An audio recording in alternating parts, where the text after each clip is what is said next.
ketika Ustadz Tony menanyakan, Yesus itu Islam, kenapa berani bilang Islam? Karena dia tidak pernah menebus dosa manusia. Tidak pernah. Dan di dalam Bible tidak pernah ada ayat tulisan begitu, tidak pernah ada. Tidak ada. Tidak ada. Di dalam Bible tidak pernah ada. Ya, saudara, itu saya lihat video dari mualaf Agustinus Kainama yang mengklaim bahwa dia sebelum jadi mualaf dia adalah pendeta Kristen, lalu pendeta yang tamat sekolah teologi, lalu belajar di mana-mana. Pokoknya ya biasalah kalau mualaf cerita tentang masa lalu itu kan biasanya tinggi-tinggi semua. Soal benar atau tidaknya saya tidak urusan di situ, tapi dalam video dia yang sudah saya cuplikan itu dia memang mengatakan bahwa beberapa hal tidak pernah ada di dalam Bible. Nah, tadi yang sudah kita dengar itu kan dia mengatakan bahwa di dalam Alkitab atau dalam Bible itu tidak pernah ada dikatakan Yesus menebus dosa manusia, menebus manusia berdosa itu ya. Nah, kalau dia mengatakan tidak pernah ada dalam Bible, apa yang dia maksudkan dengan Bible? Biasanya kalau yang dimaksudkan dengan Bible itu kan seluruh Alkitab, ya.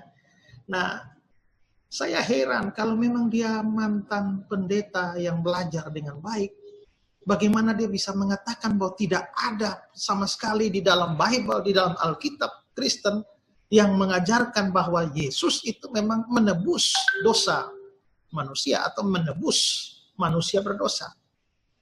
Saya kira terlalu banyak ayat yang menyatakan itu ya. Saya berikan contoh saja Korintus 1 ayat yang ke-30.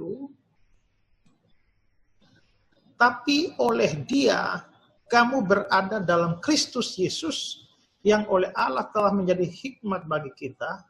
Dia membenarkan dan menguduskan dan menebus kita.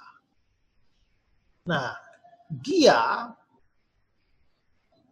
ya, ini adalah Allah Bapa, tapi oleh Dia, oleh Allah Bapa, kamu berada dalam Kristus Yesus yang oleh Allah Bapa telah menjadi hikmat bagi kita. Ia di sini menunjuk pada Kristus Yesus ini, di mana Kristus Yesus ini membenarkan, menguduskan dan menebus kita. Jadi jelas ada loh, ya. Selain itu ada juga di Galatia pasal yang ketiga ayat yang ke-13. Kristus Yesus telah menebus kita dari kutuk hukum Taurat. Jelas, eksplisit. Telah menebus kita. Lalu Galatia 4 ayat yang ke-5. Ia diutus, ini di siapa? Menunjuk pada siapa? Ya, ayat sebelumnya. Tapi setelah genap waktunya maka Allah mengutus anaknya, bukan Yesus, yang lahir dari seorang perempuan dan takluk kepada hukum Taurat. Ia ini bicara tentang anaknya Yesus. Ia diutus untuk menebus mereka. Jadi jelas bahwa menebus itu ada. Lalu surat Ibrani ya, pasal yang ke-9 ayat yang ke-15.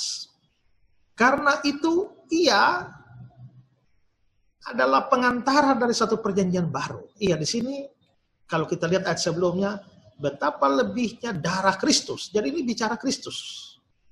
Maka ia itu menunjuk pada Kristus. Ia adalah pengantara dari satu perjanjian baru, supaya mereka yang terpanggil telah dapat menerima bagian yang kekal yang dijanjikan, sebab dia telah mati. Dia telah mati untuk menebus pelanggaran-pelanggaran, menebus dosa kita. Ya, jadi jelas bahwa ini ada. Ya, jadi kalau si mantan pendeta ini mengatakan bahwa tidak ada di dalam Bible, saya heran ya, maksudnya kalau betul pendeta ini masa nggak tahu ayat? Tapi ya dia kan tadi bilang di Bible ya, tapi kan otaknya mereka model seperti ini kan anti Paulus, lalu pasti akan bilang, oh itu ayat-ayat Paulus. Yesus sendiri tidak pernah mengatakan begitu. Itu kan otak-otak begitu kan sudah biasalah. Ya. Nah, tapi kalau dikatakan bahwa apakah Yesus tidak pernah bicara tentang penebusan? Nah, mari kita lihat ayatnya. Matius pasal yang ke-20 ayat yang ke-28. Ya. sama seperti anak manusia ini kan gelarnya Yesus. Sama seperti anak manusia datang bukan untuk dilayani, melainkan untuk melayani dan untuk memberikan nyawanya menjadi tebusan bagi banyak orang. Jadi Yesus datang itu untuk memberikan nyawanya menjadi tebusan bagi banyak orang. Nah, kalau begitu kita bisa lihat bahwa itu bukan kata-kata Paulus loh. Itu dalam kata-kata Yesus. Jadi gimana? Apakah benar di dalam Bible tidak ada? Pokoknya meyakinkan sekali. Nah makanya saya heran kadang-kadang mualaf ini klaim diri orang hebat dalam Kristen, tapi terus terang saja minta maaf ya, tapi bodoh-bodoh lah ya. Mereka terlalu bodoh dalam iman Kristen, tapi yang anehnya di sana dianggap sebagai ahli itu lucu sekali. Lucunya tuh di sini. Ya. Jadi ya begitulah. Karena itulah jangan terlalu terpengaruh untuk orang-orang Kristen. Memang begitu sudah bodoh-bodoh begitulah. Kita juga tidak perlu terpengaruh dengan itu, tapi ya kita tahu juga bahwa ada banyak orang Kristen yang terlalu lemah imannya sehingga perlu dikasih pencerahan model seperti ini. Ya, juga untuk saudara-saudara yang Islam ini ya, berhentilah mendengar ocehan-ocehan dan kebohongan-kebohongan dari para mualaf ini yang merasa diri hebat, lalu saudara juga ikut bangga, padahal bodoh, begitu ya. Jadi kalau memang mau belajar Islam lah, belajarlah dari memang guru-guru Islam yang memang baguslah, memang hebat ngajar Islam daripada para mualaf yang hanya bisa jual agama lamanya, itu pun dengan disertai dengan kebohongan, pembodohan dan lain sebagainya. Yang model-model begini ini kayak nama ini seperti itu. Ya itu saja ya komentar saya. Salam.